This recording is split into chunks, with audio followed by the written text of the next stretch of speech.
All right. We are finally recording and live. Um, it is now technically Saturday. It is midnight on Friday night. It is November the 4th. Once again, technically. We are 2 days late recording. I was supposed to record on Thursday. It is now Friday night going into Saturday. We were just super busy yesterday. I'm Joe Alonzo. I'm the host of the podcast. This is the RadJunk Podcast, where we talk about all things rad and a lot of junk. RadJunk is my retro video game store in Fort Walton Beach, Florida. I also own Rad Bar, which is a retro arcade bar, also in Fort Walton Beach, and Really Rad Weekend, which is a retro video game focused convention, all for charity in Fort Walton Beach, Florida. That is actually happening next week on November 11th and 12th. So be sure to get your tickets. I'm turning off early bird tickets directly after this recording. So that's cool. It's late and it's been a day. It's been a week. We're in full con crunch mode, and we will get to that in a minute. But I want to start off talking about something kind of dumb. So I like to talk about food on here because one, I like to eat, if you couldn't tell. But it's just one of the things that I like in my life. And it's one of the things we talk about on this podcast outside of retro games and arcades and beer and conventions. And pinball. We talk about a lot of pinball. I hate pinball, which we'll get to later. So today, we were running around a little bit. I intended on going to the bar. Well, okay, yesterday we went to the bar and worked on some pinball. Like I said, we'll get to that. And so I was too busy to record. So I was like, all right, I'll record tomorrow night, meaning tonight, but earlier. And I got busy doing stuff. I had to go by the venue for the convention to handle a couple things, just normal contractual stuff that we do the week before. And then had to run to the shop because there was a bit of a disturbance going on over there. It's crackhead season. It's great. That was handled swiftly and easily. It wasn't a big deal. Just someone being stupid. An old crazy guy. So then that kind of cut into lunchtime. So we were like, man, what are we going to get for lunch? And there's a Popeyes next to the bar. And I love Popeyes. It's like my go-to chicken spot. Not only because it's next to the bar, but I think they have the best fried chicken and the best chicken sandwich by far. I know that there's big debates on which place does it. I know that Joshua Weissman recently did a video, I think it was yesterday, where they went around and tried a bunch of chicken sandwiches, and he gave the Popeyes one like a 5 out of 10, which I wholeheartedly disagree with. So we were putting in a online order so I could just walk over and pick it up. And I noticed that they had some new menu items that were related to a hot sauce brand that we tried a few years ago called Truff. And what Truff is, they were super hard on the internet marketing, and they kind of like marketed themselves as a nicer hot sauce because they had truffle in the hot sauce. And, I bought some years ago. It was all right. It wasn't for me. I didn't think the flavor was all there. Sam really liked it, especially when she was pregnant. She would eat it on the Pillsbury toaster scrambles, the things that are like the toaster strudels, but they're bacon, egg, and cheese. And that was like one of her go-to snacks. However, when it came to that hot sauce, it just wasn't for me.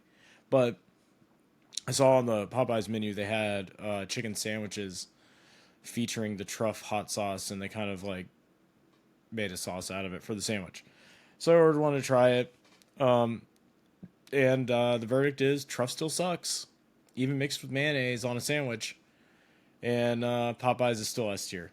So it wasn't the worst thing, but I don't know. You guys go try it if you like somewhat spicy stuff. And Popeyes, Truff hot sauce is weak in my opinion. Not just heat wise, but flavor wise. So yeah, that's cool. What else has been going on? Last week, we had our Halloween event. Halloween was on a Tuesday, so we celebrated on Saturday at the bar. It's always a big event for us. Everybody likes to dress up. It's a good time to go out.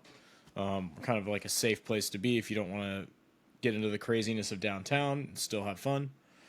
We do a cash costume contest every year. I think we did $200 to get all in, like for the pot for the top three.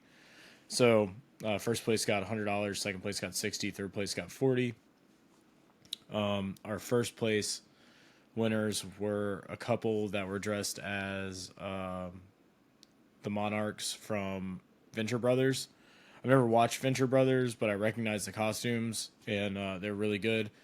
Second place was Old Greg, which was fantastic. And then someone dressed up as a marionette or Pinocchio, too, and their costume was really cool.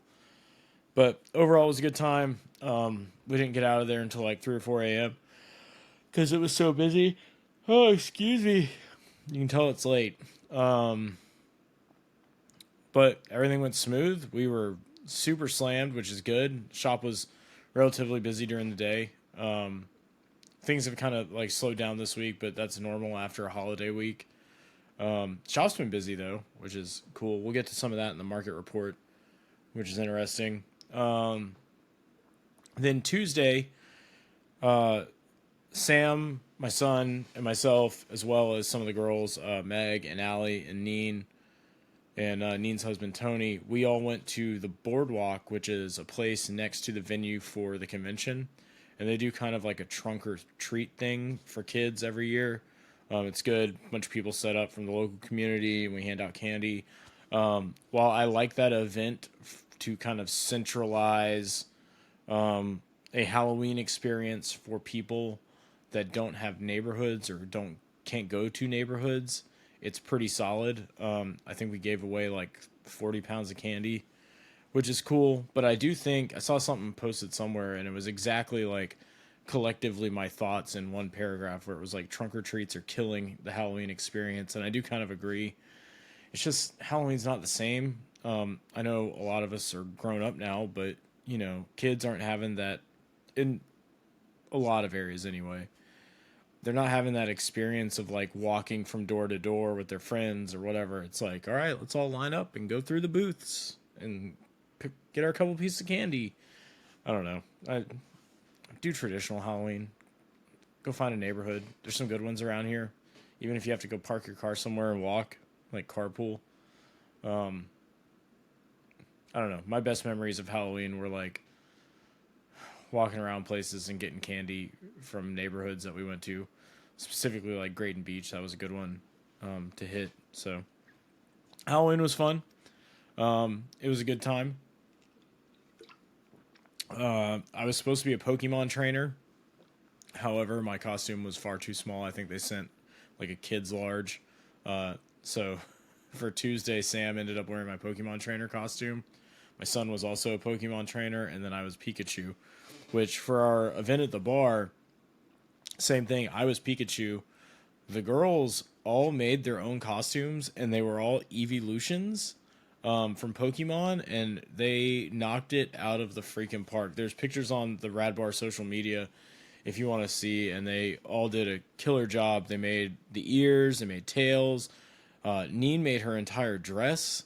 Like, it freaking wild, and they looked fantastic, and I looked like the dumb, like, surprise Pikachu, because my costume was too small, so Sam ran and got me a yellow t-shirt, and I wore some yellow shoes and a yellow Pikachu beanie, which, you know, you gotta do what you gotta do.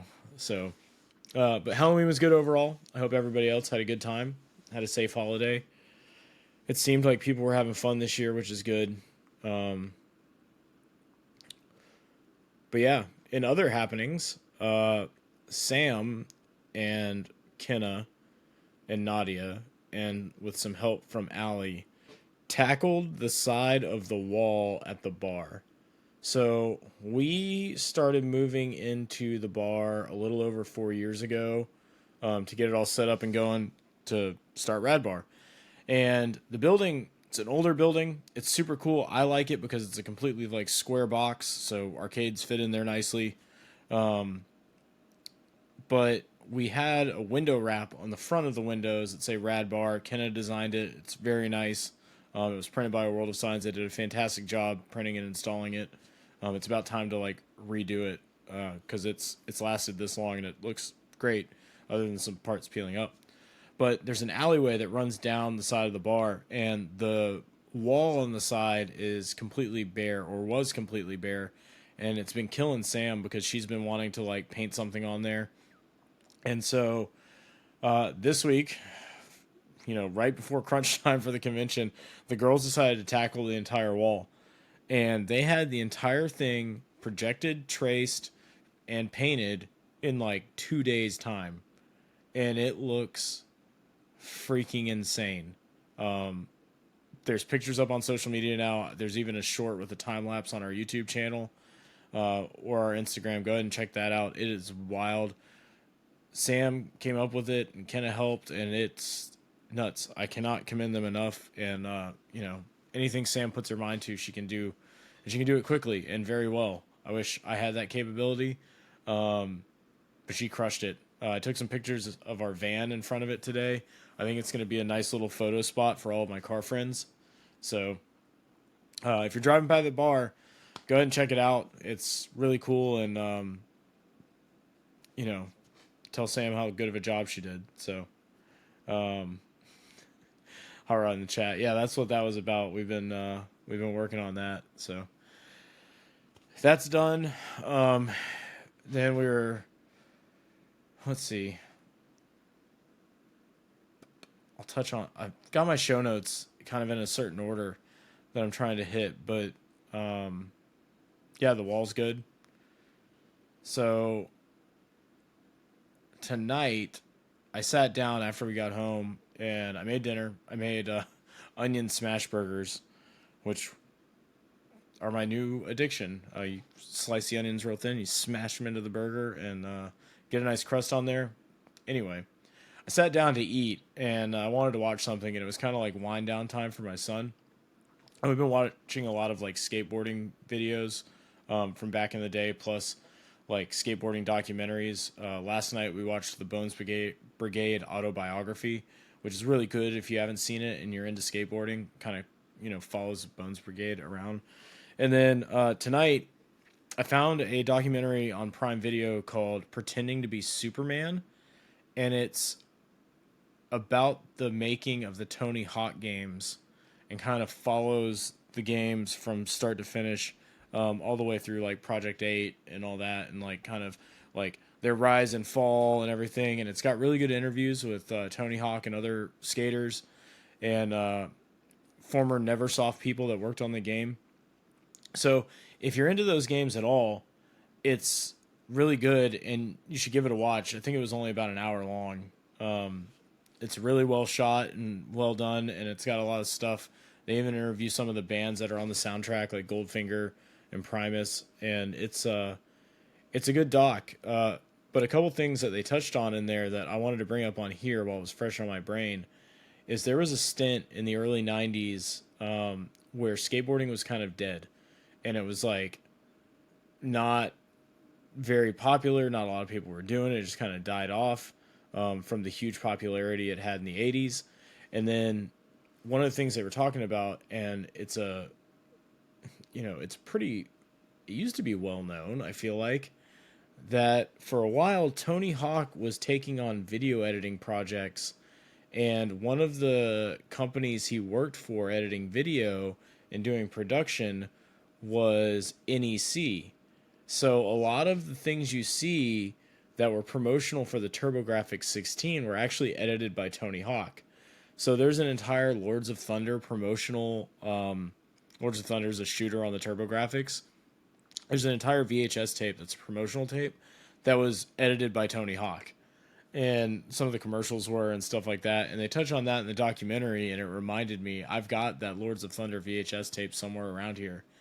And so that's like a little fun, like, oh, Tony Hawk has a video game. But before that, he was editing videos for video games on a 16-bit, well, TurboGrafx 16, we'll call it 16-bit console. It's two 8-bit processors, blah, blah, blah. Yeah, we know. And another thing they talked about was like other skateboarding games before the Tony Hawk Pro Skater series. And it's funny because I really started thinking about it, and there weren't a lot. So it was like 720 in the arcade, in the 80s, and then Skate or Die. There were a few games in that series. California Games had skateboarding. I feel like there was another skateboarding game that I can't remember, and then there was like Top Skater in the arcade. And it's funny how skateboarding games just kind of didn't exist in the capacity they do now, because there's a lot more, especially through the indie scene, obviously, and things like that. But then there's like the Skate franchise, and then there was all those games that were coming out, like Street Skater and stuff like that, around the same time as the Tony Hawk games, and they were never good. I think Tony Hawk was the only solid one with good controls until Skate came out. And now you have like Skater XL, and there's another one that is like escaping my mind right now. But yeah, if you're into skateboarding or if you're into skateboarding games, check out that Tony Hawk documentary. It's really cool. It's on Prime Video. Like I said, it's called Pretending to be Superman, the Making of Tony Hawk Pro Skater, or something like that. So my brain is 1000% fried, and it may lead to this episode being slightly shorter. We are in con crunch mode, and it is nothing compares to this. I've worked at a software company where I've had to stay up late hours, like crunching to get code done. I've helped put on races where it's like we are doing crazy stuff. I've done all kinds of stuff in my life that has required what everyone refers to as crunch now. This is like next level insane. I'm probably going to have to like bring on some help next year as far as like a team goes to take over some of my responsibilities. And it's wild. I mean, look, the reality is putting on a con is not easy. It's very expensive. A lot goes into it. And right now, as far as like the inner workings go, Sam and I are kind of a two-person team. We have a great support system around us. So we have Morgan and Tony handling tournaments, which is fantastic, which signups are live now on start.gg. I'll have that link out tomorrow. It's, all the girls help us constantly with all kinds of stuff from social media posts to like marketing and promotion and whatever. But like, this is wild. I got the final contract stuff done with the hotel today, which is mainly just financial stuff. And went over all of our like hotel rooms, which we booked far more hotel rooms than I thought. Like, there's a lot of people coming to this, and it's weird because you get in this weird mode where you're like, oh man, we're not selling enough tickets. And while it may not look that way on paper, you can kind of count on like a certain number of at the door sales versus pre-sales.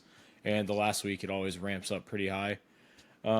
It's it's a lot, and I'm trying to push marketing as much as I can because it always feels like it's never enough. I won't lie, like for whatever reason, trying to build the convention's Instagram page is the hardest Instagram I have ever tried to build a following for, and it aggregates followers far slower than all of our other businesses. And I think that's because we went into this thing with the mindset of making it very low key from a marketing standpoint and not very loud, because we wanted more of a speakeasy vibe where people could have a good time before it got too big, because we have this like 5-year plan in our heads of how this thing is going to go and how we want it to be. And it's, the experience that we want to provide with Really Rad Weekend is a laid back experience where people come because they want to come on vacation, but they get a taste of retro gaming as a whole surrounding them, and then we donate all the money to charity. And it's hard to maintain that vibe if you're trying to put out this big, crazy thing that is like a corporate juggernaut where you're trying to like be this massive convention with like these massive vendor floors and all this stuff. And we really strive to provide an experience versus just like a tangible thing. And like Hot Rod in the chat says, it doesn't feel like it's been a year since the last one. It feels like it was 3 months ago for me. And then we're right back in the groove because we already have our dates ready for the next year before the first year is even done. And so it's tough when you don't have time off and you're trying to hit all these goals and marks and do all this stuff. And it's wild. It's super stressful. I won't lie. And so the paperwork side and the business side is relatively easy. The marketing side's what's hard because you're trying to convey this very cool thing without killing the coolness of it. And it leads to some really interesting things that happen. So, like I said, trying to build this Instagram following has been really tough. So when we started RadJunk and even my personal Instagram, which was primarily used for photography work a long time ago and things like that, it was pretty easy to gain followers. And now it feels really hard with Really Rad Weekend.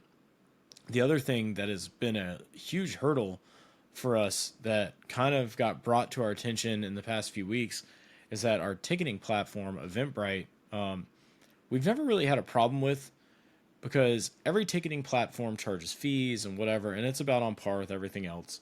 And it's really easy, and we know how to use it. So we continue to use it. However, this year I used some of their marketing tools that were baked in, trying to hit some different audiences. And Eventbrite auto-generated our Facebook event page, but I didn't know that. And when it did, I didn't see it for months. So when you go to Facebook and you look at our event page for Really Rad Weekend 23, the number of people going and interested is far lower than actual ticket sales. And when somebody on Facebook goes to search for the event, they find that first and it looks abysmal. However, when you look on paper at what's actually happening, it's pretty solid. Like, we're in better standing this year than we were last year. I still think that Veterans Day weekend is kind of a hurdle, which we're changing next year. We'll be a week earlier away from that. But it's created this thing where I'm trying to pump numbers into this event page, and it's tough to get over that hurdle. However, that said, ticket sales are looking very strong. We actually sold a bunch of tickets today. Quite a few, actually, like a good amount. And it seems like the number is increasing as we get closer to the event, which historically that's about correct. That's how it goes. It's been that way with every event we've put on ever since ECC. And it's nothing new. However, in our brains, it's still that same stress every year of like, oh man, what are we going to do? Is there enough stuff for people to do? Are enough people going to show up? Is anybody going to show up? Are our guests going to show up? We did, unfortunately, lose one guest. We lost Tyler. I touched on that last week from my retro life. But, it happens. Family and life happens. And so, not a big deal. We're rolling forward. We have been getting a lot of weird feedback about Bam Margera, where people think like the guest announcement's not real. However, I was on the phone with his agent today, and he is very much coming. Riff from Pixel Game Squad even talked to him, and he assured him he'd be here and that he would be seeing him in Florida, which is cool. So yeah, everybody's planes are booked, hotels are booked. We're in it to win it at this point. It's no stopping it now. So it's been wild, and I know that Sam's working on stuff for her poolside cosplay. I think the other girls are as well. We're going to try and shoot some promo photos for that this weekend, and get those out there just to get the ball rolling. There's like some other stuff going on too, where like the little stressful things where it's like, do we get enough lanyards? Do we get enough badges? Do we have enough tables? One thing, if you're ever putting on an event, and I used to live and die by this, where it was like, own all of your own stuff, so that way you don't have to rent anything. However, this year the hotel switched managements or like owners, so they don't have as many tables on site for banquets, and they don't have tablecloths. So we had to go through a rental company to get that, and that's an added cost on the other end, where it sucks. Where you're like, oh man, I'm dropping thousands of dollars on tables and tablecloths, and it's wild when you're not making any money, when you put so much into an event and you're not making any money from it. But that's also why we do it. We do it to give back and to have a good time, and basically to throw the raddest party of the year for not only our guests but our attendees. And so it's all those little things now where we're like, oh man, did we do this? Did we do that? But we're getting there. We're determined to have a really good year, and we'll get into a little bit more of that in a second. But leading up to it, so I was working on these badges that, for the Twitch viewers, you can see it on the camera. It was basically a Raspberry Pi with a 1.5 or 8 LCD screen with some controls on it. And the whole idea was I was going to build a playable badge for each guest, like our guests that we fly in and whatnot, with their logo on it, and then have like a little programmable game on it that would be fun, with a battery pack, and then encase it in acrylic. However, I'm stupid and tried to cut costs by a couple bucks per badge, and I ordered Raspberry Pi Picos instead of Raspberry Pi Zeros. Thanks, Hyrod in the chat says that's badass. Now, it would have been badass if I had gotten something that wasn't just a microcontroller. So once I realized the error in my ways, which was a very large error, I was like, all right, here's what we'll do. I'll load a Python library onto these, because there's like a micro Python library that runs very effectively that can also drive, we're going to get real nerdy for a second, that can also drive the LCD board.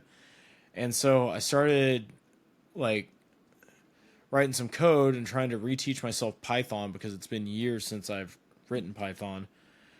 And what I was going to have to do is programmatically draw, because there's the onboard memory on these is limited to like 256K or something like that, versus, the megabytes it would take to just drop an image on with a ROM and just let it go. And so I was having to write custom Python for each badge to programmatically draw each guest's logo or text to represent each guest.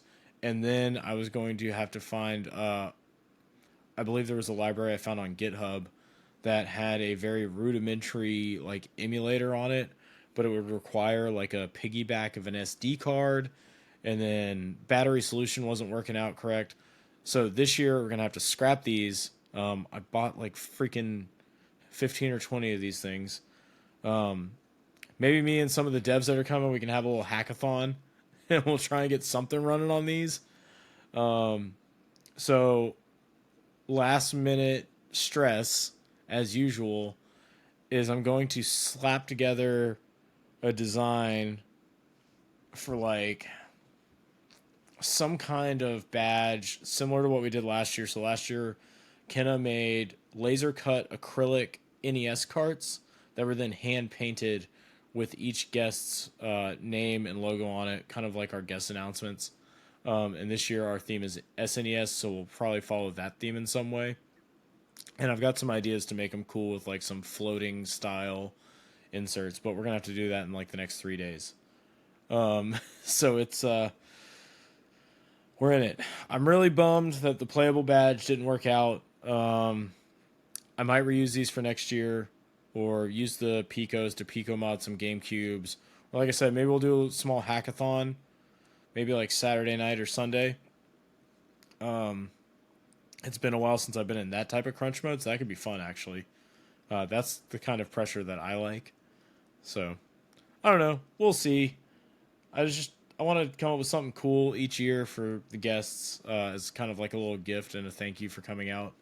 One thing that I did acquire, though, my buddy that owns a local market in La Paz, we play pinball a lot, and we share a lot of the same interests. I called him up the other day. I was like, hey, man, you have anything you want to donate for these guests or anything? this guy gave me, he's like, yeah, stop by tomorrow and grab some stuff. So I walk in and pick it up. It's a case of like 80 bottles of hot sauce. So convention's going to get spicy. So that's pretty cool. Shout out to Local Market in La Paz. If you like pinball, hit up Local Market for lunch and go play some games. It's got like 10 or 12 pins in there. Some good ones too. It's got Big Lebowski, which is super fun. But speaking of pinball and con prep, outside of Python sucking for these badges, pinball repairs. It's if anybody ever asks me if they should buy a pinball machine, I say no, half jokingly. When we opened the bar, I said I didn't want pinball, but the patrons demanded it. And once you buy one, they multiply, and now we have like 7 on the floor, I think. I think it's 7. We've got Avengers Premium, Foo Fighters Premium, Monster Bash SE. It's the Chicago Gaming remake. We've got Teenage Mutant Ninja Turtles Pro. We've got Mandalorian Premium, Star Wars Pro, and Guardians of the Galaxy Pro. And yeah. Viper Zero Hour in the chat, my buddy Ryan says, you think for 10K they'd be a little more durable. You'd think. Pinball's expensive, so the average machine now is about $10,000. They start at around $6,000, $6,500 and go all the way up to like 15. Monster Bash is super cool. I think Foo Fighters is one of the best games I've ever played. I like all the rest of them. Like, we have a good lineup of solid playing pinball machines, but because we're a free play arcade, you pay $10 at the door, and then you can play as many times as you want. It's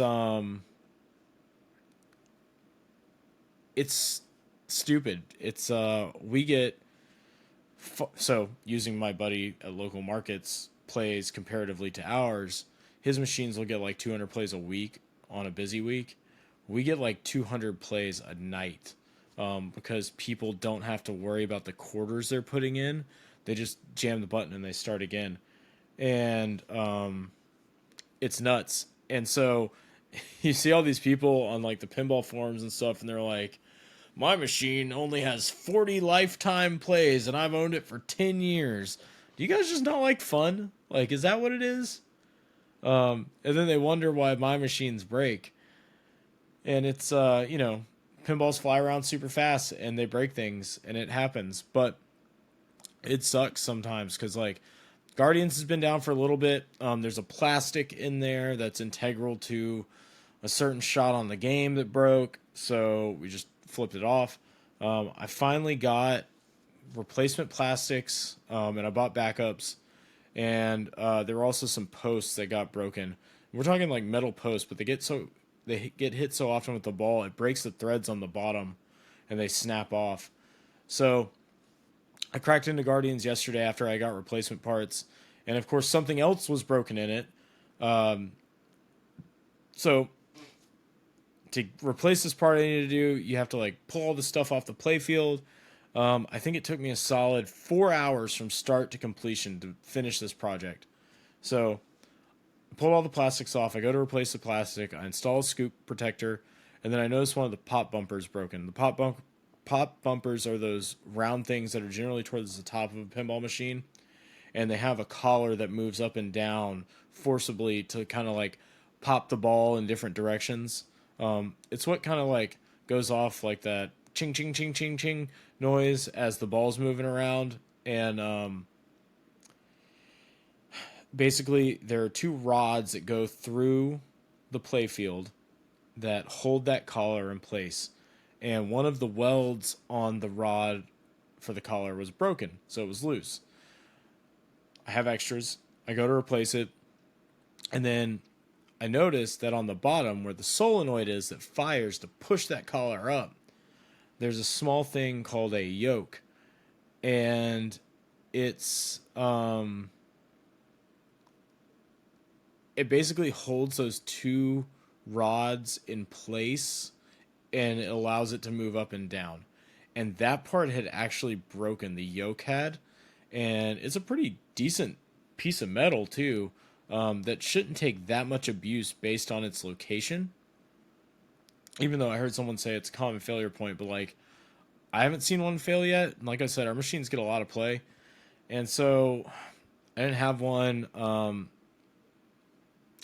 friend of mine over in Pensacola has one. A friend of mine in Panama City has one, but I didn't have time to get over there, so somebody's gonna pick one up. However, in the meantime, and Hot Rod in the chat suggested that we get a 3D printer to print parts, and like for a lot of parts that would work, but the thing is that it's oh,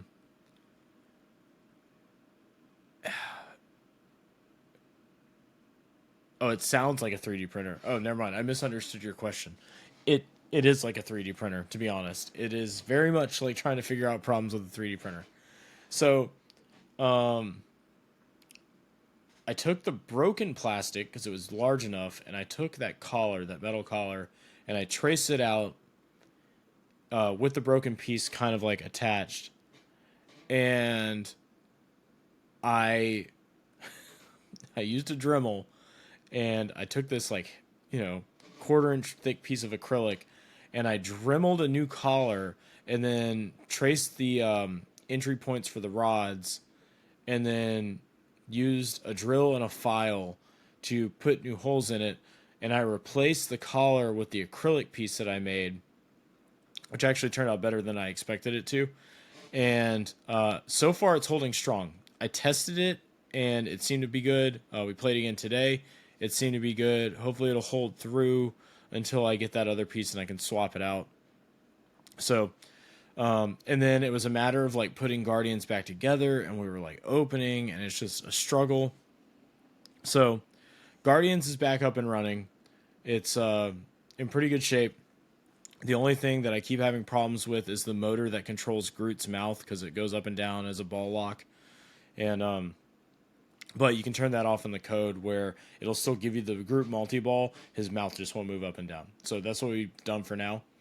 So we fixed that, and I literally drive home, and I pull into my driveway, and I get a text from Meg at the bar that the right flipper on Star Wars broke. So you fix one machine, and another machine dies. And it's like this with pinball all the time. I took a picture before I left of the entire lineup like working, because I made a joke. I was like, look, all the pinballs are working for the next 10 seconds at least. And that's about all it lasted, was 10 seconds. And it was misery.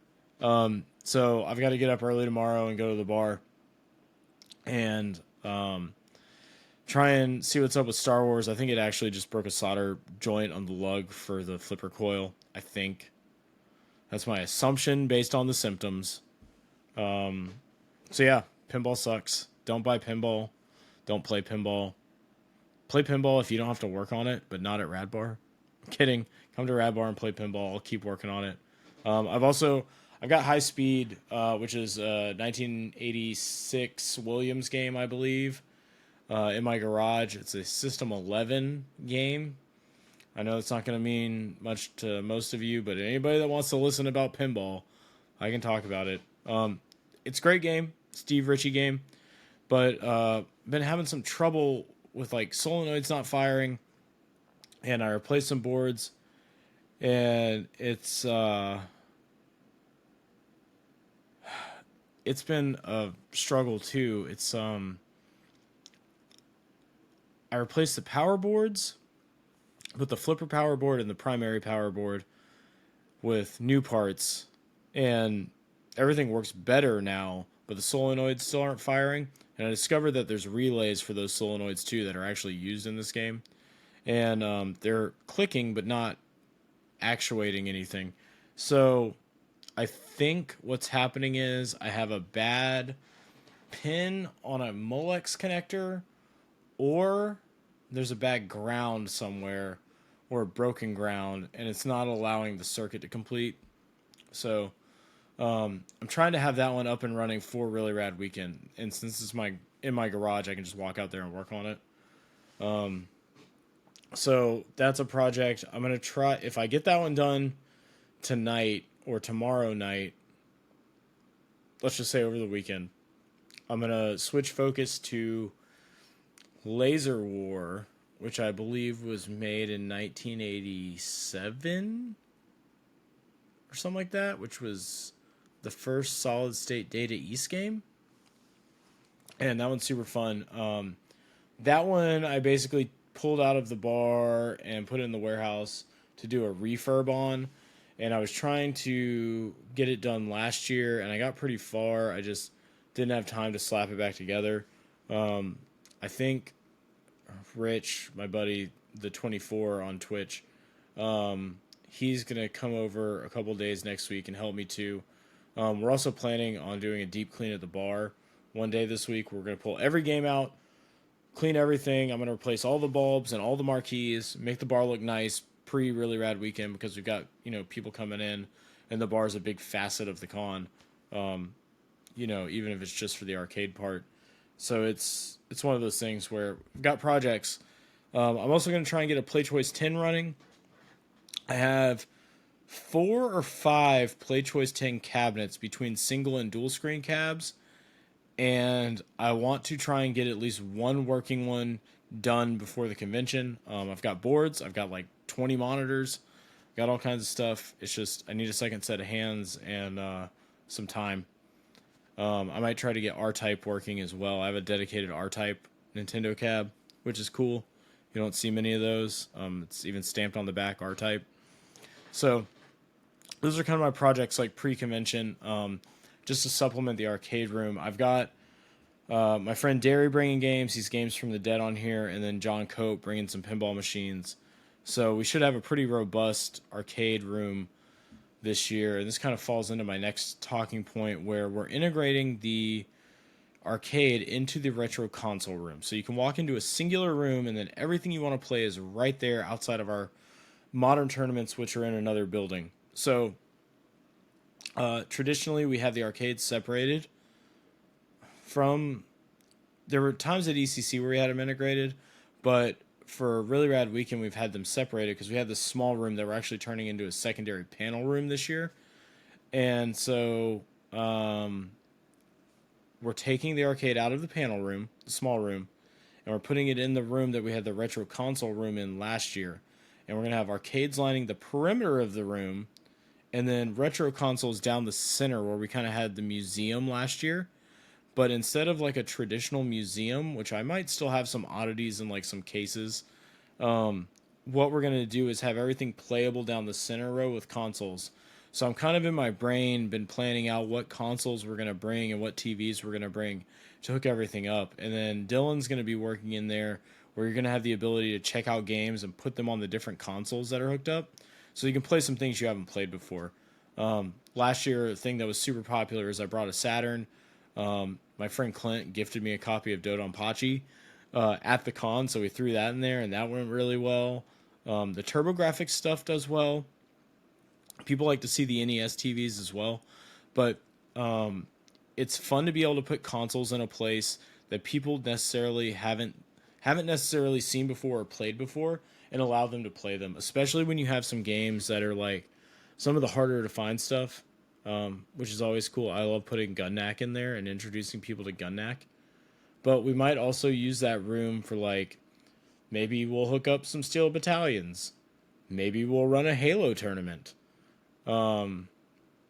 Things like that. So I've been kind of planning out that room. So if anybody has any suggestions, drop them in the comments on either the YouTube channel or... in the Twitch chat right now, and I'll go back and read them after the fact. But there could be some cool stuff that we put in there just to kind of flesh it out some to where it's, a nice experience. And they let us keep that room open later too, so we can kind of play into the night. And it's a good time. So if you're coming to the convention, make sure you check out that room. And we're going to have some neat stuff. I know John, like I said, John's bringing some pinballs. Derry's bringing some cool games. And then I'm probably going to bring some games as well. I've got some games that are in my trailer from last year that I intentionally left in there so I could just drop them off. So like Quick and Crash, we've got What else? Forgotten Worlds, which is cool. It uses like a spinner. It's a multi-directional shooter. My Mario Bros. Versus is in there, stuff like that. So there's going to be a lot of cool games there, and we can swap stuff out throughout the weekend as well. So yeah, Retro Console Room's always cool. We got our modern tournament stuff set up last night as far as our signups go. So we got $1,000 Smash Brothers pot. I think we got a couple $100 for Mortal Kombat 1. We've got some other tournaments happening like Tekken, stuff like that, which will give prizes away. So that's neat. One thing that's also happening next week, on Friday night at the bar, we are running a Killer Queen tournament kind of as like a pre-party thing, and we are giving away $500 cash for that tournament. So each person on the winning team, I think, takes home $100 or something like that. And we did it last year, and we've done another one that's the same, and it gets wild. So if you haven't played Killer Queen, it is a 5-on-5 arcade game that is back-to-back, so you're playing against people on opposite screens, and it's kind of like Joust meets Capture the Flag, but you can also ride a snail to victory or return berries to your base or kill the opposing team. And it's very much, it requires teamwork, and there are some people that are very good at it. And it's super fun if you're playing against a team that is also ultra competitive, because this gets wild. If you haven't played, or if you're looking to play, that tournament is next Friday before the convention. So go to Rad Bar this weekend or Monday. Monday's a good night to go because we're slower on Mondays. We have Wii Bowling League, but it's, once again, it's Monday. It's slow.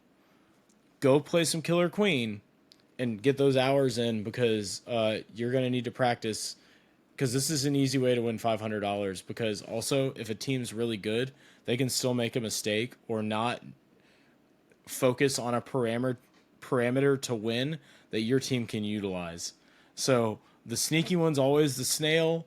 The berries are also relatively sneaky because a lot of teams get super aggressive and go for the kill.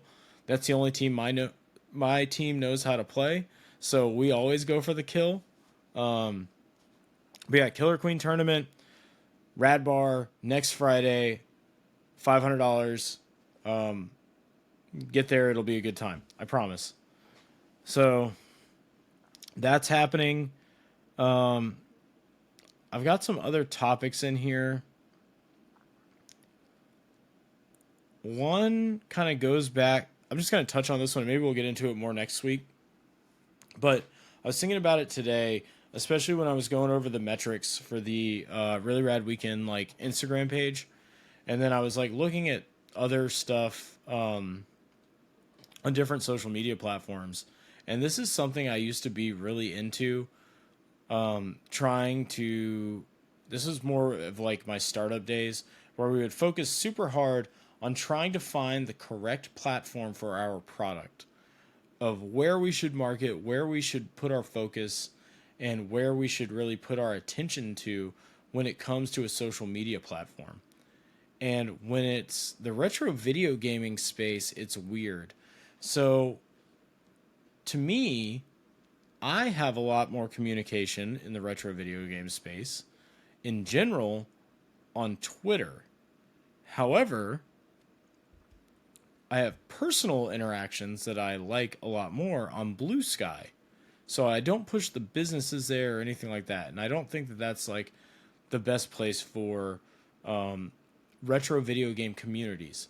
So then you look at Facebook, and there's Facebook retro gaming groups that are huge, that have tens of thousands of people in them. I'm an admin on one that has like 25,000 people in it or something like that. Like something stupid.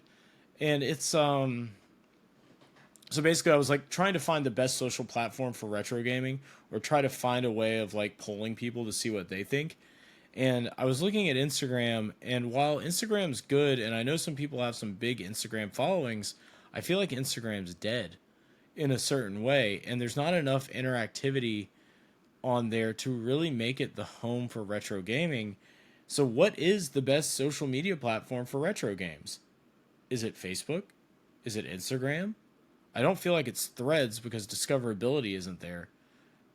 Twitter is still good, but Twitter is a hellhole at this point. It's a mess. So it's interesting to see that there's nothing cohesive.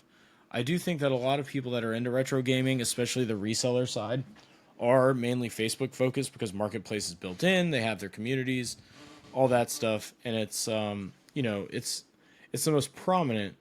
But if you're a retro gamer, where do you go to consume your retro gaming content that is not YouTube? That is my question for you, the audience. So if you listen to this on YouTube or anywhere else, drop your answers in the comments, because I'm really curious to see what you prefer as far as retro games go and social media platforms.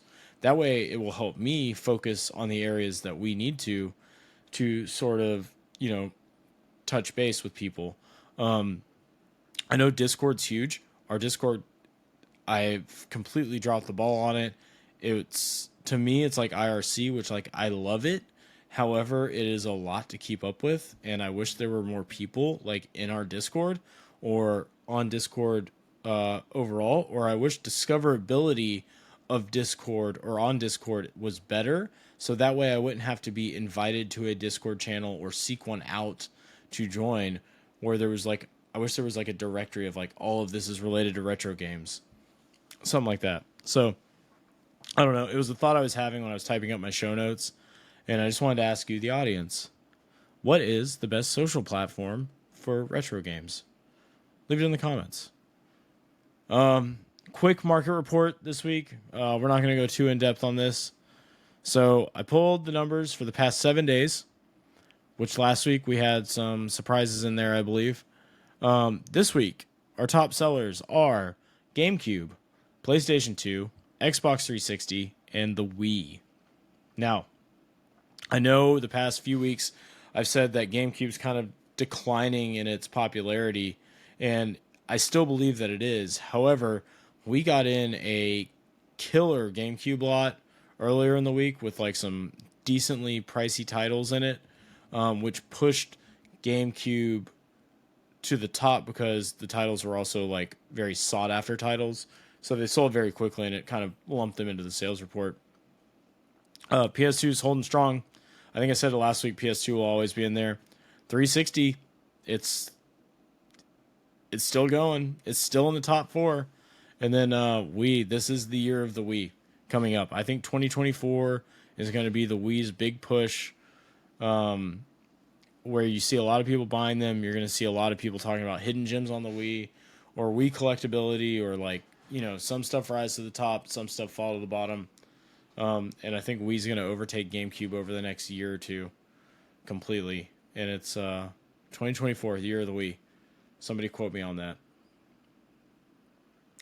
We got a couple Q&A things here. One, I was going to ask last week on the show, but I didn't see it in time to get it into the show notes. So if you guys have questions for the show, I usually make a status on Facebook or Twitter asking for questions. Just comment there, or send them to info@radjunk.com, or drop them in the YouTube section, YouTube comment section after the fact. So, Warehouse Dave asks, this is my buddy Dave in Tampa. He puts on trade day. He should be up here for a really rad weekend. Love the dude to death. He's like my weird, crazy cousin. He asks, what is the most expensive game that is ever sold at Really Rad Weekend? We're going to lump Emerald Coast Con into this. Off the top of my head, I believe the biggest sale ever made on a single item at the convention was the Little Samson that the 24 bought from Clint last year.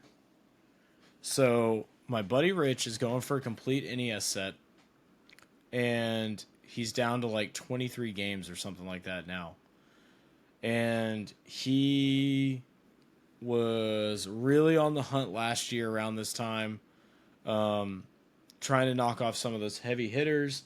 I know he bought a bunch from us. He got like Dino Peak and Panic Restaurant and Kid Clown and stuff like that. However, my buddy Clint brought his copy of Little Samson, and he named a number that was very high. I believe it was in the $3,000 range. Now, granted, this copy of Little Samson was mint. Like, I'm talking fresh out the box mint. I don't think Clint really wanted to sell it, so he named a number that was like slightly higher than current market value, but not like too much higher, because the game was bonkers at that point. I think it's down to about 25-ish for a card only now. And I think Rich paid somewhere in the $2,500 to $3,000 range. And as far as single games go, I think that's it. I can't think of any games that have sold higher. I know Dave and I have done some big trades for some like cool obscure stuff. I traded someone a CIB Evo with the Impressions, the registration card. People call it Impressions now because they have to name everything something weird. I traded that for like a couple $1,000s worth of stuff. I'm trying to think if like an arcade game ever sold or if like something like that. That's the big. I think Little Samson was it as far as biggest single game purchases. I know Caleb Phoenix Resale dropped some money last year on some Switch games from Greg. I think he spent a lot, like a whole lot, like several $1,000s if I'm not mistaken. But overall, that's the one I could remember. But I mean, there's always, high ticket items moving. We've got a really good curated vendor hall for its size. We only have like 35 or 40 vendors, but like they're always quality. Scott Squatch and the boys from Tampa are bringing a whole bunch of stuff. They've got a big setup. I know that Retro Wolf's bringing some stuff this year. And then Retro Bash is bringing some good stuff. Mike, we're going to have some stuff out there from RadJunk. And then I'm telling you, those Tampa guys, though, when it comes to Scott and David Tavares and Bonfire Games, Thomas, they bring some really great games. Oh, Mr. John Riggs is in the chat. We're recording our weekly podcast right now. He says he can't wait for next weekend. We can't wait for you to be here, Mr. Riggs. We were very excited. Maybe we'll do a sushi date on Thursday when you guys get in. It's going to be wild. We're in crunch mode right now. But yeah, I think the biggest single game purchase was that Little Samson last year. I know that times were different. So at ECC 1, we had Bad Graphics Gamers out, Buzzy and Jay, and they had some crazy stuff, and I'm sure some people dropped some money with them, but prices were nowhere near where they are now. Like, they had Lords of Thunder on Sega CD for $100, things like that. Like, that was the year I bought my Caltron. I traded like $100 worth of stuff for it. So that was 8 years ago. We've been doing conventions for 8 years. We've been putting them on. And it's getting wild. It's, we're turning this one into something that is like the anti-convention, but, it's still a good time. So the next question in our Q&A comes from my store manager and friend, Molly Mollusk. She said, what's a game that you like that's outside your normal genre preference? Like, normally you only really like shmups and don't care for RPGs, but Shenmue really rocks your balls. What else do you like that's outside of your wheelhouse? So I do love Shenmue. I was really excited for that game to come out on the Dreamcast, and when it did, we were on like Christmas break or something like that from school, and I sat down and I played through it in basically one sitting. I played, I slept for a couple hours, I woke up and I played, and I completed the main story. So I like Shenmue. So I really don't like RPGs these days. I don't at all. And that's not me calling Shenmue an RPG, but I really love Pokemon Blue. I remember when that came out, and I got it the year it came out, and I was in love with it. I really love Lufia on the Super Nintendo. That was one of my first RPGs that I really fell in love with. I like Legend of Legaia on the PlayStation 1 because it's got a weird combat system that's like a fighting game. I like the Zelda games, but that's kind of like, that's not really an RPG, it's an action thing. So I also really like Golden Sun, or I at least did when it came out. And so those are games that are kind of like outside of my normal wheelhouse of shmups and fighting games. I think I just have like really bad ADD now and I can't focus on things like that. And it's one of those things where I don't think I could go back and play something super dialogue heavy now because I just don't have the attention span to read it or pay attention to it. And I want to get back to gameplay. However, I did play a game last year that I've been meaning to go back and finish it. And it was called Lost in Random. And it's sort of like a roguelike deck building thing. It gives me like Super Alice vibes. And it's kind of like an action RPG, but it's got a bunch of those elements of games that I just cannot wrap my head around. And I really like that game too. So it's really good. And then, funny enough, I really like NFL Blitz. I know I don't play a lot of sports games, but like when I remember buying NFL Blitz at Christmas with Christmas money that my grandmother gave me. She gave me $100 bill for Christmas. I went to, I think it was Babbage's, it was Babbage's, not Software, etc. And they had NFL Blitz, and I thought it looked super cool. Me not being into sports games was just like, this is neat, and looks like it'd be fun to play with my friends. And people talk about games being expensive now. That game was $83 after tax or something like that. For NFL Blitz on the N64. Now it's like a $10 game. And I really, really love that game. So, yeah, as far as RPGs go, I do like Lufia a lot. I just liked that art style, and I liked the story in it and the gameplay. And to me, Golden Sun always kind of felt similar to that for whatever reason. And then Pokemon. Before Pokemon came out, I remember reading about it in a magazine, being like, I want this. Or no, it was on a forum or a message board or something. And it was like, here's this game that has to do with catching and evolving these creatures, and you explore all this world, and it's like this huge thing, and blah, blah, blah. Nobody at my school knew what it was. So I get it for the Christmas that it came out. One other kid had it as well. His name was Cody. He had the red version. So I had blue, he had red. And I will never forget putting that game in for the first time and asking me what my name is. And it's like saying, like, Joe, go on your journey. Like, all this stuff. And it's like, blew my mind as a child. And this was before there was all this, like, Pokemon Pro strats and, like, guides on how to do this and that and blah, blah. This is even before the card game. And for, like, I swear it felt like 6 months, maybe longer. We were the only two kids that had Pokemon or, like, talked about Pokemon. And then once the card game hit later on, it was like Pokemania, more or less. And then everybody knew what it was. But it was cool being on the cusp of something that was a cultural phenomenon. And you were only into it because you're like, I want to catch bugs. I want to put them in jars and like breed them and make weird stuff and do whatever. And I actually went back, I think it was last year, and played Pokemon Blue on an emulator. And it was so good. Another one I like is Card Fighters Clash on the Neo Geo Pocket Color.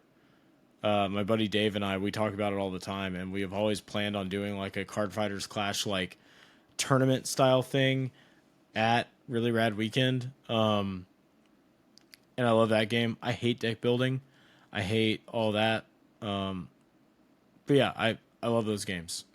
So to answer your question more directly, it's Pokemon, Lufia, Golden Sun, Shenmue, Legend of Legaia. I like that Lost in Random game a lot. Like, it's super cool. I could think of some other ones, but it's tough to right now. When it comes to RPGs or like anything like that, there's a few more. But yeah, those were good questions. This episode is going to be a little closer to the hour mark because I am exhausted. I've still got work to do tonight. I've got to answer some emails and finalize some stuff and work things. And then I have to get up and go fix pinball because my life is fixing pinball and stressing about conventions. But yeah, next week, really rad weekend, November 11th and 12th.